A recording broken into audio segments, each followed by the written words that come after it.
Trump stated that if China fails to import U.S. soybeans or ease restrictions on rare earth exports, the U.S. may expel China from the SWIFT settlement system, as this is one of the options available. Following China's countermeasures on rare earth exports and soybean import restrictions, the U.S. appears to have been cornered. If Trump has no other cards to play, he may expel China from the Society for Worldwide Interbank Financial Telecommunication International Settlement System and bar Chinese companies from accessing U.S. capital markets. The SWIFT settlement system forms the core backbone of global interbank communications. Engaging in international trade truly requires this system for settlement. Yet this vital independent system has been weaponized by the U.S. as a tool for sanctioning other nations and maintaining dollar hegemony. But would Trump truly dare confront China using SWIFT? Before the SWIFT card is even played, China's CIPS has quietly expanded to 189 countries. CIPS stands for Cross-Border Interbank Payment System. While Washington threatens to deploy its financial nuclear option, the world is already settling iron ore, oil, and natural gas transactions in renminbi. The dollar's authority isn't being defeated, it's being replaced.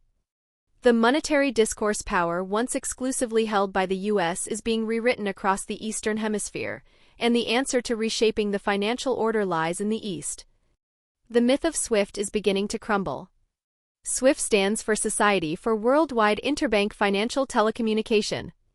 On the surface, it is an international settlement system, but in reality it serves as the nerve center of American financial hegemony.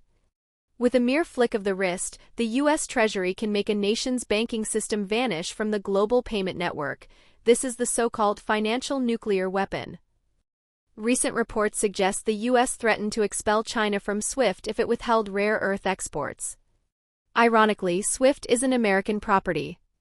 Headquartered in Belgium, its 25-member board includes 17 European seats, 2 American seats, and 1 Chinese seat.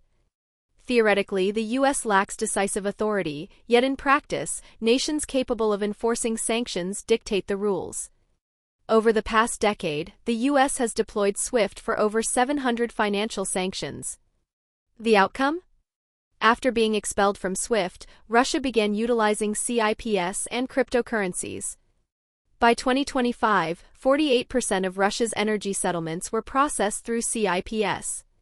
Following Iran's expulsion from SWIFT, its trade with China tripled.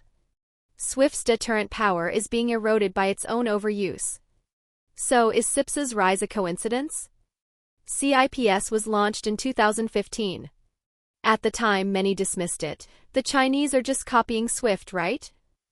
Yet, in just 9 years, CIPS has evolved from a fringe project into the world's second-largest cross-border settlement network. By the end of 2024, CIPS's annual processing volume had surpassed 175 trillion yuan, marking a 43% year-on-year increase. CIPS not only connects China with its major global trading partners but has also achieved partial interoperability with SWIFT. More crucially, CIPS employs blockchain technology to accelerate settlements, processing transactions 87% faster than SWIFT while having costs and enhancing security. CIPS is not merely a backup for SWIFT, but is emerging as the primary engine driving global de-dollarization. The dollar's half-life revealed. The foundation of financial hegemony is trust. Yet trust can crumble faster than anticipated. The Federal Reserve's consecutive rate cuts have flooded the market with dollar liquidity. U.S. debt has surged past $37 trillion, with fiscal deficits nearing 6.7% of GDP.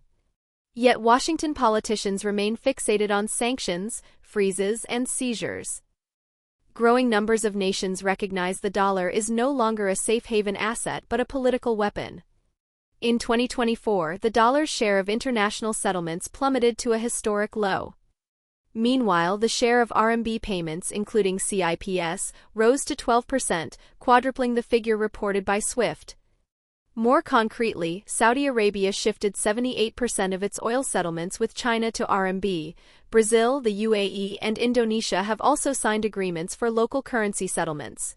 And the EU has even begun exploring a direct clearing channel between the euro and the RMB. The world is demonstrating through action.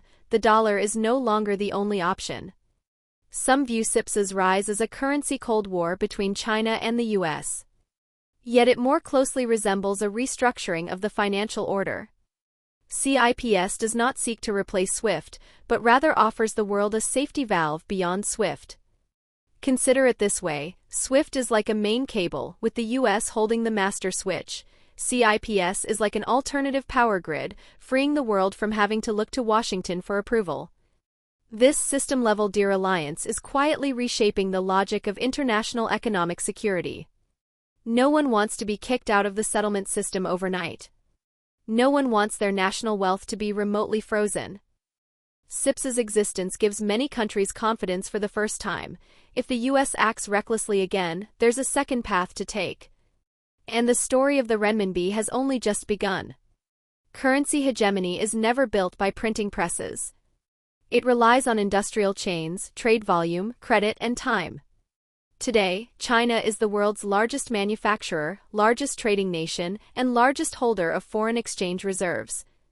More importantly, under the Belt and Road framework, 30% of overseas projects use CIPS for settlement. This means every kilometer of railway, every port, and every barrel of oil is paving the way for the renminbi's internationalization. Now consider the cutting-edge digital renminbi. The Multilateral Central Bank Digital Currency Bridge project has expanded to major economies including Hong Kong, the UAE, and Thailand. By the first half of 2025, the project had facilitated cross-border payments totaling 4.8 trillion yuan. This initiative operates independently of SWIFT and US dollar clearing banks. This is the true ultimate variable of the future. America's financial weaponry is now turning against itself.